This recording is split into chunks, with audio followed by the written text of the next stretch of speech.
সুপ্রিয় শ্রোতা, কথামানবী ইউটিউব চ্যানেলে আপনাদের সকলকে স্বাগত জানাচ্ছি। আমি আইরিন অন্না। আপনারা শুনছিলেন নাইজেরিয়ান লেখক চিনুয়া আচেবের লেখা বিখ্যাত উপন্যাস থিংস ফল অ্যাপার্ট।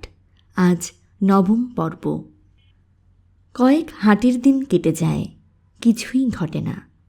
একদিন পরপর প্রতিটি আফো দিবসে একটা বড় বাজার বসে আবামেতে। সেদিন গোত্রের সবাই ওই বাজারে এসে হাজির হয়। ঘটনাটা ঘটে সেদিনই।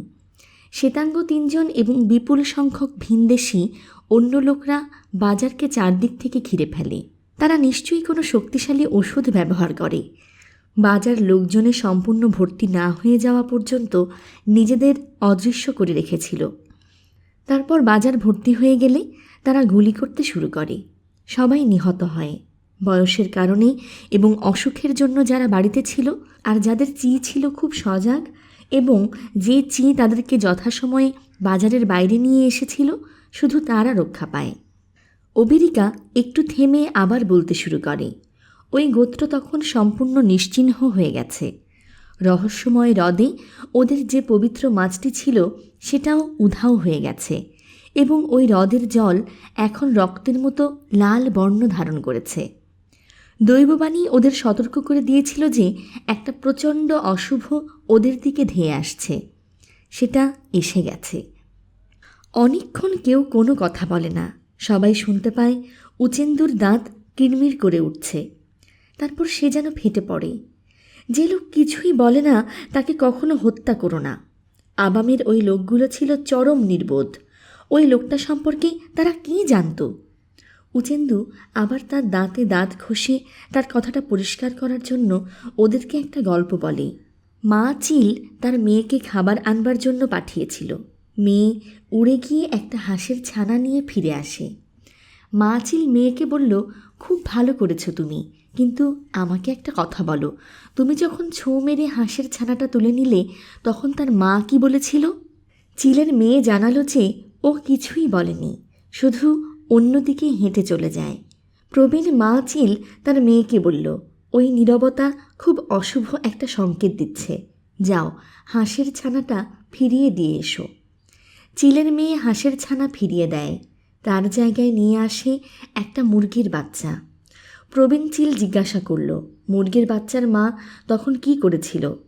চিলের মেয়ে বলল, সে চিৎকার করে ওঠে, আমাকে গালাগালি করে, অভিশাপ দেয়। মা চিল বলল, তাহলে আমরা এই মুরগির বাচ্চা খেতে পারি। যারা চেঁচামেচি করে তাদেরকে ভয় করার কিছু নেই। আবামের ওই লোকগুলো ছিল মহা বোকা। ওকুনকুও কিছুক্ষণ চুপ করে থেকে বলল, ওরা ঠিকই বোকা ছিল। ওদের সাবধান করে দেওয়া হয়েছিল যে সামনে বিপদ আসছে। সেদিন বাজারে যাওয়ার সময় ওদের বন্দুক আর কুড়াল সঙ্গে নিয়ে যাওয়া উচিত ছিল। অবেরিকা বলল, ওদের বোকামির সাজা ওরা পেয়েছে, কিন্তু আমি খুব ভয়ের মধ্যে আছি। আমরা শ্বেতাঙ্গদের কথা শুনেছি, খুব শক্তিশালী বন্দুক আর কড়া মদ আছে ওদের। ওরা কৃতদাসদের সমুদ্র পেরিয়ে নিজেদের দেশে নিয়ে যায়, কিন্তু কেউ ওই সব গল্প বিশ্বাস করেনি। উচেন্দু বলল, এমন কোনো গল্প নেই যার মধ্যে সত্য নেই। পৃথিবী সীমাহীন, আর এক দেশের মানুষের কাছে যা ভালো অন্য আরেক দেশের মানুষের কাছে তা জঘন্য। আমাদের মধ্যে আলবিনো আছে। তোমাদের কি মনে হয় না যে ওরা ভুল করে আমাদের গোত্রের মধ্যে এসে পড়েছে? ওকুনকুর প্রথম স্ত্রী তার রান্না শেষ করেছিল। সে গুঁড়ো করা ইয়াম আর তেতো পাতার স্যুপ বড় বড় পাত্রে সাজিয়ে অতিথিদের সামনে পরিবেশন করে। ওকুনকুর ছেলে নওই একটা ভাণ্ডে করে তালের রসের মিষ্টি মদ নিয়ে আসে। অবেরিকা নওইকে উদ্দেশ্য করে বলল, তুমি তো এখন রীতিমতো বড় হয়ে গেছো। তোমার বন্ধু আনিনি আমাকে বলে দিয়েছে আমি যেন তোমাকে তার শুভেচ্ছা জানাই। নওই জিজ্ঞাসা করল, ও ভালো আছে? অবেরিকা বলল, আমরা সবাই ভালো আছি। অতিথিদের হাত ধোয়ার জন্য ইজিনমা একটা গামলায় জল নিয়ে আসে। সবাই তাদের হাত ধুয়ে খেতে এবং সুরা পান করতে শুরু করল। ওকুনকুও জিজ্ঞাসা করল, তোমরা বাড়ি থেকে বেরিয়েছ কখন? অবেরিকা জানালো, আমরা মোরগ ডেকে ওঠার আগেই আমার বাড়ি থেকে রওনা হতে চেয়েছিলাম, কিন্তু বেশ আলো হয়ে যাওয়ার আগে একওয়েকে এসে হাজির হতে পারিনি। সদ্য ঘরে নতুন বউ এনেছে এমন কারোর সঙ্গে তোমরা কখনো ভোরের কোনো সাক্ষাৎ সূচি ঠিক করো না। সবাই হেসে ওঠে। ওকুনকুও জিজ্ঞাসা করল, একুয়েকে কি বিয়ে করেছে? অবিরিকা বলল, ওকাডিকবোর দ্বিতীয় মেয়েটিকে ও বিয়ে করেছে। ওকুনকুও বলল, খুব ভালো। মোরগের ডাক না শুনতে পারার জন্য ওকে আমি দোষ দেই না। খাওয়া শেষ হবার পর অবিরিকা ভারী থলে দুটি দেখিয়ে ওকুনকুওকে জানালো, এখানে আছে তোমার ইয়ামের টাকা। তুমি চলে আসার পরপরই আমি বড় ইয়ামগুলো বিক্রি করে দিই। পরে আমি কিছু বীজ ইয়াম বিক্রি করি, আর কিছু বীজ ইয়াম ভাগ চাষিদের মধ্যে বন্টন করে দিই। তুমি ফিরে না আসা পর্যন্ত আমি প্রতি বছর তাই করব। কিন্তু আমার মনে হয় যে এখন এখানে তোমার কিছু টাকার দরকার হতে পারে, তাই এই টাকা নিয়ে এসেছি। আগামীকাল কি হবে তা কে বলতে পারে? হয়তো সবুজ চামড়ার মানুষরা এসে আমাদের গোত্রের সবাইকে গুলি করে মেরে ফেলবে। ওকুনকুও বলল, ঈশ্বর তা হতে দেবেন না। অবিরিকা, তোমাকে আমি কিভাবে ধন্যবাদ দেব জানি না। অবিরিকা বলল, আমি তোমাকে বলে দিতে পারি, আমার জন্য তোমার একটা ছেলেকে হত্যা করো। ওকুনকুও বলল, তাও যথেষ্ট হবে না। অবিরিকা বলল, তাহলে আত্মহত্যা করো। ওকুনকুও হাসতে হাসতে বলল, আমাকে মাফ করে দাও, আমি আর কখনো তোমাকে ধন্যবাদ দেবার কথা বলবো না। প্রায় 2 বছর পর অবিরিকা যখন তার নির্বাসিত বন্ধুদের সঙ্গে আবার দেখা করতে আসে, তখন পরিবেশ পরিস্থিতি আগের মতো আনন্দময় ছিল না। খ্রিস্ট ধর্মপ্রচারকরা উমুওফিয়ায় এসে গিয়েছিল। তারা সেখানে তাদের গির্জা বানিয়েছে, গুটি কয়েক মানুষকে ধর্মান্তরিত করেছে এবং আশেপাশের শহর ও গ্রামগুলোতে তাদের ধর্মপ্রচারের জন্য নিবেদিতচিত্ত ধর্মপ্রচারক পাঠিয়েছে। গোত্রের নেতারা এসব দেখে গভীর দুঃখ পান, কিন্তু তাদের অনেকেই বিশ্বাস করেন যে এই অদ্ভুত ধর্ম এবং শ্বেতাঙ্গদের ঈশ্বর বেশি দিন টিকে থাকবে না। ধর্মান্তরিতদের মধ্যে এমন একজনও ছিল না সমাজে যার কথার বিন্দুমাত্র মূল্য আছে। তাদের মধ্যে একজনও খেতাবধারী ছিল না। তাদের বেশিরভাগই ছিল সেই সব মানুষ যাদের ইফুলেফু বলা হয়, নেহাত অযোগ্য এবং ফাঁপা মানুষ। গোত্রের ভাষায় ইফুলেফুর প্রতীক হলো সেই ব্যক্তি যে তার কুঠার বিক্রি করে দিয়ে তার খাপটা নিয়ে যুদ্ধে যায়। আকবালার যাজিকা কিয়েলো ধর্মান্তরিতদের বলে গোত্রের গুমুদ, আর নতুন ধর্মকে বলে একটা পাগলা কুকুর যে ওই বর্জ্য চেটে পুটে খাবার জন্য এসেছে। অবিরিকা একটা বিশেষ কারণে ওকুনকুওর সঙ্গে দেখা করতে আসতে উদ্বুদ্ধ হয়েছে। সে উমোফিয়ায় খ্রিস্ট ধর্মপ্রচারকদের মধ্যে একদিন ওকুনকুওর ছেলে নওয়িকে দেখতে পেয়েছে। অনেক কষ্টের পর ধর্মপ্রচারকরা অবিরিকাকে যখন নওয়ির সঙ্গে কথা বলতে দেয়, তখন অবিরিকা তাকে জিজ্ঞাসা করে, তুমি এখানে কি করছো? নওয়ি জবাব দেয়, আমি এদের একজন। আর কি বলবে বুঝতে না পেরে অবিরিকা তখন জিজ্ঞাসা করেছিল, তোমার বাবা কেমন আছেন?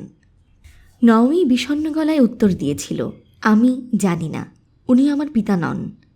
এই ঘটনার পরিপ্রেক্ষিতেই অবিরিকা তার বন্ধুর সঙ্গে দেখা করার উদ্দেশ্যে এমবান্তায় আসে।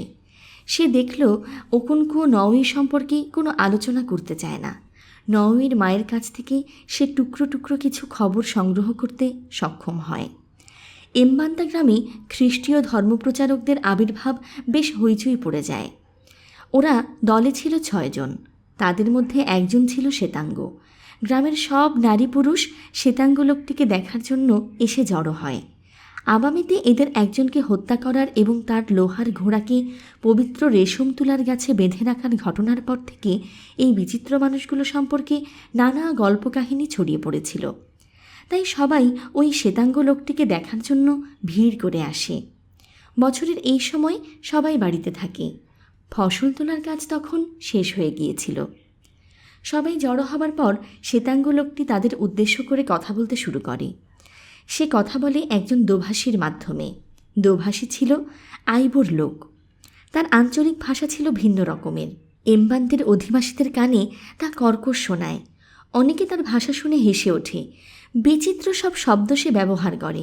যখনই তার আমার নিজের এই কথাটি বলার দরকার হয়, তখনই সে বলে আমার পাছা। কিন্তু লোকটি দেখতে ছিল খুব ব্যক্তিত্বব্যঞ্জক। সবাই তার কথা মন দিয়ে শোনে। সে তাদেরই একজন। তার গায়ের রং ও ভাষা থেকে তারা নিশ্চয়ই তা বুঝতে পারছে। বাকি 4 কৃষ্ণাঙ্গ ব্যক্তিও তাদের ভাই, যদিও তাদের মধ্যে একজন আইবো ভাষা জানে না। শ্বেতাঙ্গ লোকটিও তাদের ভাই, কারণ তারা সবাই ঈশ্বরের সন্তান। সে ওদেরকে এই নতুন ঈশ্বরের কথা বলল, যে ঈশ্বর সমস্ত জগৎ এবং সকল নারী পুরুষকে সৃষ্টি করেছেন। সে ওদেরকে বলল যে ওরা মিথ্যা দেবতাদের পূজা করছে, ওরা কাঠ আর পাথরের দেবতার উপাসনা করছে। সে যখন এ কথা বলে তখন জনতার মধ্য থেকে একটা গভীর গুঞ্জন ওঠে। সে ওদেরকে বলল যে প্রকৃত ঈশ্বর ঊর্ধ্বে বাস করেন এবং মৃত্যুর পর ওদের সবাইকে বিচারের জন্য তার সামনে উপস্থিত হতে হবে। পাপী এবং সকল বিধর্মী পৌত্তলিকরা যারা অন্ধ হয়ে কাঠ আর পাথরের মূর্তির সামনে মাথা নত করেছে, তারা সবাই দাউ দাউ করা তালের তেলের আগুনের কুণ্ডে নিক্ষিপ্ত হবে। কিন্তু ভালো লোকরা, যারা প্রকৃত ঈশ্বরকে পূজা করেছে, তারা অনন্ত জীবন লাভ করে তার সুখী রাজ্যে বাস করবে। সে কথা শেষ করল এইভাবে, আমরা ওই মহান ঈশ্বর কর্তৃক তোমাদেরকে এই কথা বলার জন্য প্রেরিত হয়েছি, তোমরা যেন তোমাদের পাপী পথ এবং কপট দেবতাদের পরিত্যাগ করে তার দিকে মুখ ফেরাও, যেন মরবার সময় তোমরা ত্রাণ লাভ করতে পারো। কে একজন হালকা সুরে বলল, তোমার বাছা আমাদের ভাষা বোঝে। জনতা হো হো করে হেসে ওঠে। শ্বেতাঙ্গ মানুষটা তার দোভাষীর কাছে জানতে চায় লোকটা কি বলল, কিন্তু দোভাষী কিছু বলবার আগেই অন্য আরেকজন আরেকটা প্রশ্ন করল। সে জানতে চাইল এই শ্বেতাঙ্গ লোকটির ঘোড়া কোথায়। আইবো। ধর্মপ্রচারকরা নিজেদের মধ্যে আলাপ করে ঠিক করল যে লোকটি বোধহয় বাইসাইকেলের কথা বলছে। তারা শ্বেতাঙ্গ লোকটিকেই বলতেই তার মুখে একটা সহৃদয় হাসি ফুটে ওঠে। সে বলল, ওকে বলো যে আমরা এখানে একটু ভালোভাবে গুছিয়ে বসার পর অনেক লোহার ঘোড়া নিয়ে আসব। এদের কেউ কেউ হয়তো নিজেরাও সেই ঘোড়ায় চড়তে পারবে। কথাটা দোভাষীর মাধ্যমে ওদের জানানো হলো, কিন্তু খুব কম লোকের কানেই তা গেল। শ্বেতাঙ্গ লোকটি বলল যে তারা এইখানে এদের মাঝখানে বাস করবে। এই তথ্যটি তারা নিজেদের মধ্যে উত্তেজিতভাবে আলোচনা করতে থাকে। এটা তারা আগে ভেবে দেখেনি। এই সময় জনৈক বৃদ্ধ ব্যক্তি বলল যে তার একটা প্রশ্ন আছে। সে জিজ্ঞাসা করল, তোমাদের ঈশ্বর কে? তিনি কি ধরণীর দেবী নাকি আকাশের দেবতা? তিনি কি বজ্রের আমাডিওরা? তিনি কি? দোভাষী শ্বেতাঙ্গকে বুঝিয়ে বলতেই তৎক্ষণাৎ তার উত্তর পাওয়া গেল। তুমি যে দেবতাদের নাম করলে তারা কেউই ঈশ্বর নন, তারা সব প্রতারণার দেবতা। তারা তোমাদেরকে স্বজনদের হত্যা করতে বলে, নিষ্পাপ শিশুদের ধ্বংস করে ফেলে। প্রকৃত ঈশ্বর শুধু একজনই আছেন, তিনি আকাশ, ধরণী, তুমি, আমি সকলের অধিপতি। অন্য আরেকটি লোক জিজ্ঞাসা করল, আমরা যদি আমাদের দেবতাকে ত্যাগ করে তোমাদের দেবতা পূজা করি, তাহলে আমাদের অবহেলিত দেবতাদের এবং আমাদের পূর্বপুরুষদের ক্রোধ থেকে কে আমাদের রক্ষা করবে? শ্বেতাঙ্গ লোকটি জবাব দিল, তোমাদের দেবতারা প্রাণহীন কাঠ আর পাথরের বস্তু, ওরা তোমাদের কোনো ক্ষতি সাধন করতে পারবে না।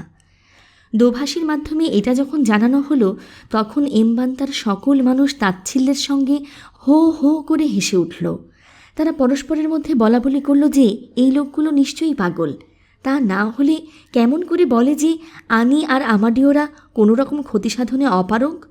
তারা ইডেমিলি আর ওগিউগুই। জনতার মধ্য থেকে কয়েকজন চলে যেতে শুরু করে। আর তখন মিশনারিরা, ধর্মপ্রচারকরা উচ্চকণ্ঠে গান গাইতে শুরু করে। ধর্মকথা শোনাবার সময় তারা অনেক সময় মন মাতানো আনন্দোচ্ছল সঙ্গীত বেছে নিত। ইবো মানুষের নীরব ধূলিধূসরিত অন্তরের বীণায় তা একটা ঝঙ্কার তোলে। দোভাষী প্রতিটি শ্লোক জনতাকে ব্যাখ্যা করে বুঝিয়ে দেয়।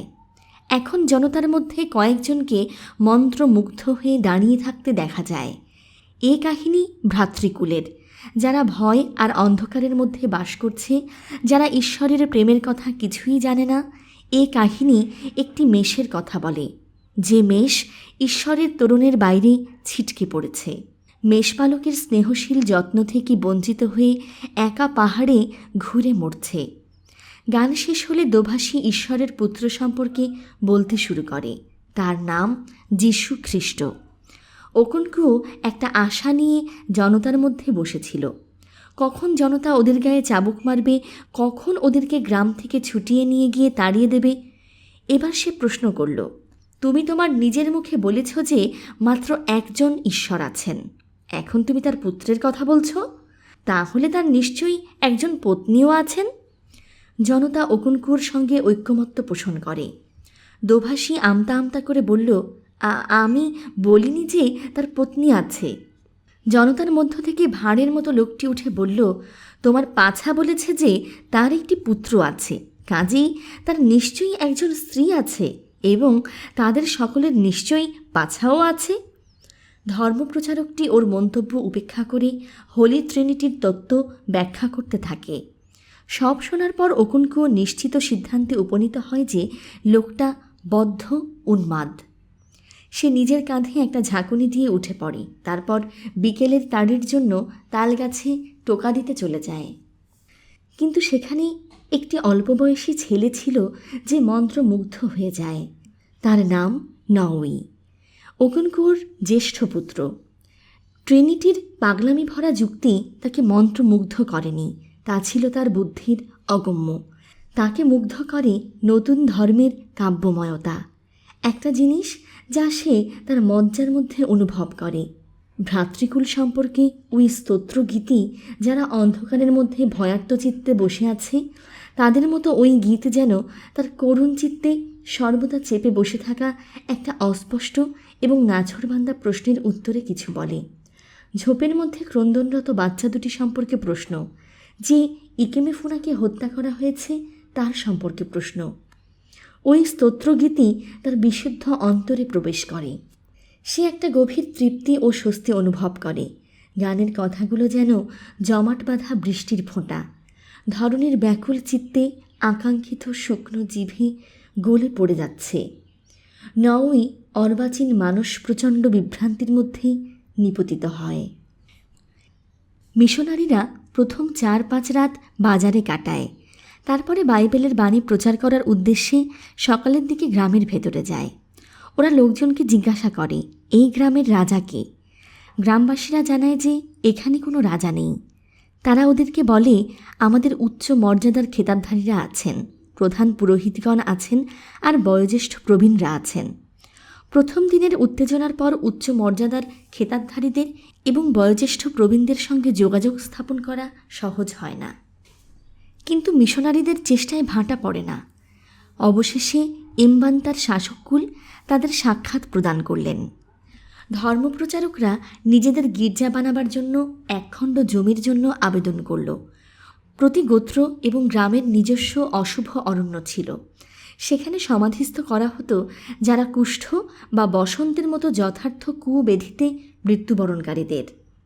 বড় মাপের কোনো বৈদ্য মারা গেলে তার অসীম ক্ষমতাধর পৌত্তলিক জিনিসপত্র সেখানে ছুঁড়ে ফেলা হতো। তাই অশুভ অরণ্য ছিল চরম অপরাধী শক্তি এবং অন্ধকারের ক্ষমতায় ভরপুর। এমত অবস্থায় শাসকরা মিশনারিদের ওই রকম একখণ্ড জমি দান করলেন। তারা ওদেরকে নিজেদের গোত্রের মধ্যে চান না, তাই ওই রকম একটা জমি দিলেন তাদের। কোনো সুস্থ মস্তিষ্কের মানুষ তা গ্রহণ করত না। উচেন্দু তার সমমর্যাদার সঙ্গীদের সঙ্গে বিষয়টি নিয়ে আলোচনা করার সময় বলল, ওরা তাদের প্রার্থনালয় বানাবার জন্য একখণ্ড জমি চায়, আমরা ওদের জমি দেব। সে একটু থামে, সঙ্গে সঙ্গে বিস্ময় এবং অমতের একটা গুঞ্জন ওঠে। উচেন্দু বলল, আমরা ওদের অশুভ অরণ্যে জমি দেব। ওরা মৃত্যুকে জয় করবার কথা গর্ব করে বলে। আমরা ওদেরকে একটা যথার্থ রণক্ষেত্র দেব, সেখানে ওরা ওদের বিজয়ের পরিচয় দিক। সবার মুখে তখন হাসি দেখা দেয়, সবাই এ প্রস্তাবে রাজি হয়। এর আগে তারা ওদেরকে কিছুক্ষণের জন্য বাইরে পাঠিয়ে দিয়েছিল, বলেছিল যে তাদের নিজেদের মধ্যে কিছু আলোচনা ও পরামর্শ আছে। এখন ওদের আবার ভেতরে ডেকে আনা হলো। ওদের বলা হলো যে অশুভ অরণ্যে তারা যতটুকু নিতে চায় ততটুকু জমিই পাবে। এরপর তারা সবিস্ময়ে দেখল যে খ্রিস্টীয় ধর্মপ্রচারকরা তাদের ধন্যবাদ জানিয়ে গান ধরল। কতিপয় প্রবীণ ব্যক্তি বললেন, ওরা বুঝতে পারছেন না, কিন্তু আগামীকাল সকালে যখন ওরা ওদের জমিতে যাবে তখন বুঝবে। এরপর সভা ভেঙে যায়। পরদিন সকালে পাগল লোকগুলো অরণ্যের একটা অংশ পরিষ্কার তাদের ভবন নির্মাণের কাজ শুরু করে দেয়। এমবান্তর অধিবাসীরা ভেবেছিল যে 4 দিনের মধ্যে ওই ধর্মপ্রচারকদের মৃত্যু ঘটবে, কিন্তু এক এক করে প্রথম, দ্বিতীয়, তৃতীয় ও চতুর্থ দিন পার হয়ে যায়, কেউ মারা পড়ে না। সবাই হতবুদ্ধি হয়ে পড়ে, কিন্তু তারপর সবাই বুঝল যে এই শ্বেতাঙ্গদের যে পৌত্তলিক পূজার জিনিস আছে তা অবিশ্বাস্য ক্ষমতাধর। সে তার চোখে কাঁচ এঁটে রাখে যেন সে অশুভ আত্মাদের দেখতে পায় এবং তাদের সঙ্গে কথা বলতে পারে।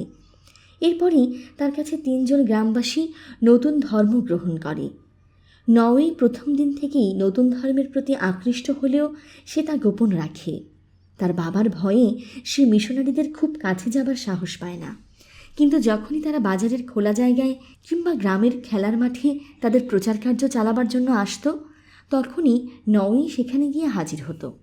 আর তারা যেসব সরল কাহিনী বলতো সে ইতোমধ্যে তার বেশ কয়েকটি আয়ত্ত করে ফেলতে শুরু করেছিল।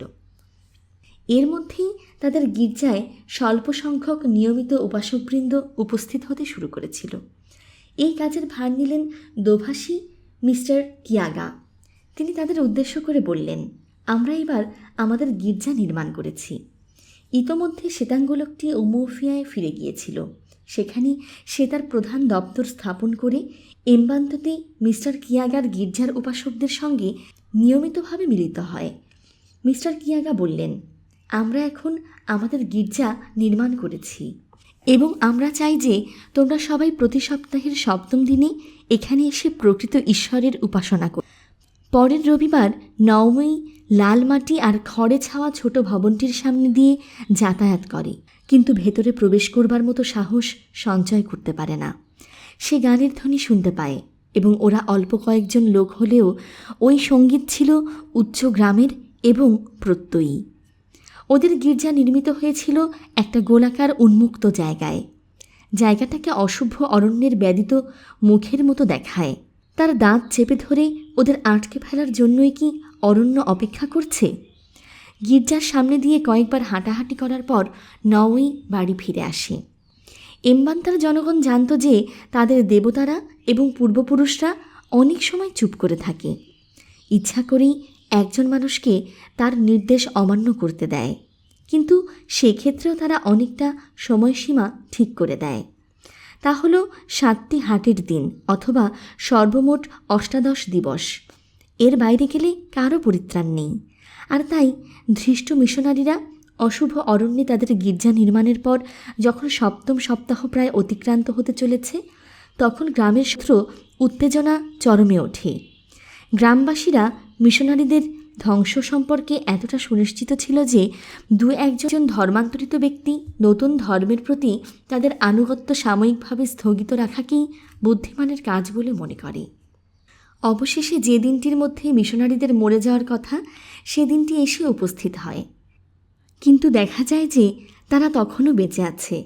তারা তাদের গুরু মিস্টার কিয়াগার জন্য লাল মাটি আর খড় দিয়ে একটা নতুন বাড়ি তুলছে। ওই সপ্তাহে আরও কয়েকজন লোক নতুন ধর্মে দীক্ষিত হলো, আর এই প্রথমবারের মতো একজন মহিলা নতুন ধর্ম গ্রহণ করল। তার নাম এন্নেকা। সে ছিল সচ্ছল চাষি আমাদের স্ত্রী। তার পেট তখন খুব বড় ও ভারী হয়ে উঠেছিল।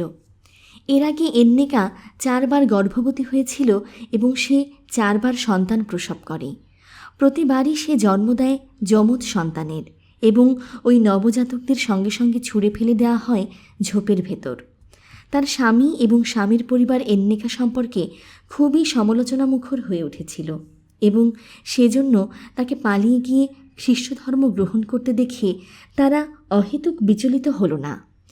তারা বরং ভাবল যে আপদ বিদায় হয়েছে। এক সকালে ওকুনকোর জ্ঞাতি ভাই আমিকোও পাশের গ্রাম থেকে ফেরার সময় গির্জার পাশ দিয়ে আসছিল।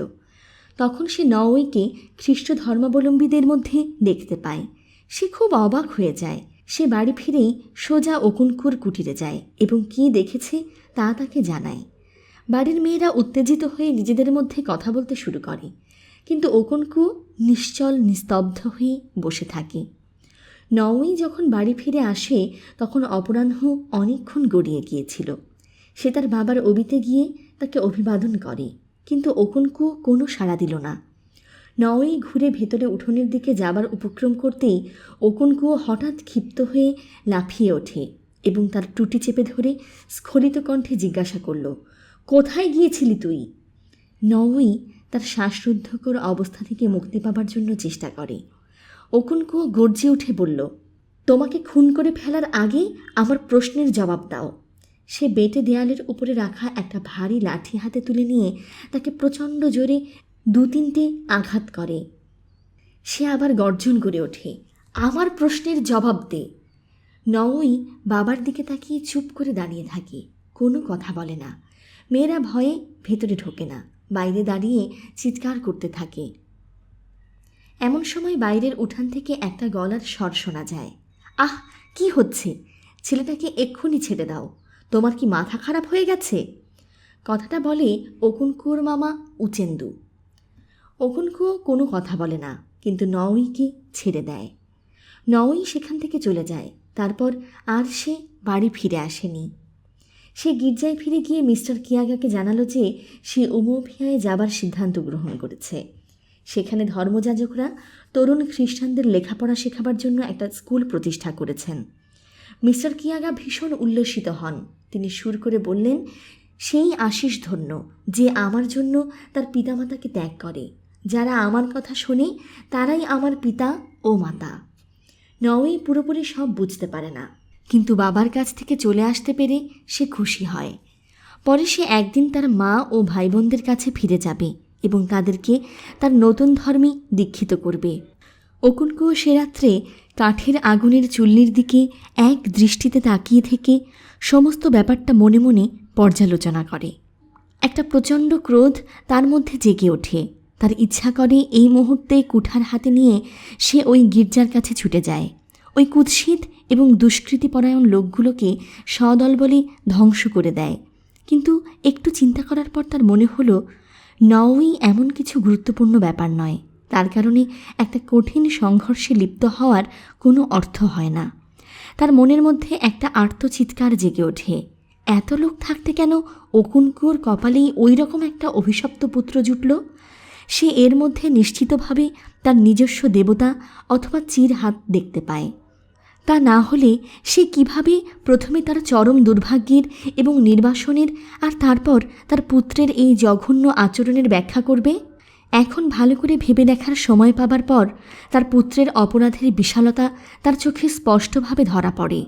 পিতৃপুরুষদের দেবতাদের ত্যাগ করা, তারপর কয়েকজন মেয়েলি স্বভাবের মানুষের সঙ্গে ঘুরে বেড়ানো যারা সারাক্ষণ মুরগির মতো কিচকিচ করে, এর চাইতে ঘৃণ্য আর কী হতে পারে? তার মৃত্যুর পর তার সকল পুরুষ সন্তান যদি নওয়ির পদাঙ্ক অনুসরণ করে এবং তাদের পূর্বপুরুষদের দেবতাদের ত্যাগ করে, তাহলে কি হবে? এই সাংঘাতিক সম্ভাবনার কথা ভাবতেই ওকুনকুয়োর সারা শরীর কেঁপে ওঠে। তার মনে হয় সব কিছু শেষ হয়ে গেছে। সে কল্পনায় নিজেকে ও তার বাবাকে দেখতে পায়। তারা তাদের পূর্বপুরুষদের পবিত্র উপাসনালয়ে দাঁড়িয়ে আছে। কখন তাদের উদ্দেশ্যে পূজা ও বলিদান হবে তার জন্য অপেক্ষা করছে, কিন্তু বৃথা অপেক্ষা। তারা দেখতে পায় শুধু অতীত দিনের ভস্মরাশি। আর তার নিজের সন্তানরা যখন শ্বেতাঙ্গ মানুষটির ঈশ্বরের উপাসনায় মগ্ন রয়েছে। যদি এই রকম কিছু সত্যিই ঘটে, তাহলে ওকুনকুয়ো নিঃসন্দেহে তাদেরকে এই ধরনের বুক থেকে সম্পূর্ণ নিশ্চিহ্ন করে দেবে। ওকুনকুয়োর একটা জনপ্রিয় নাম ছিল, অনেকেই তাকে ডাকত আগুনের শিখা বলে।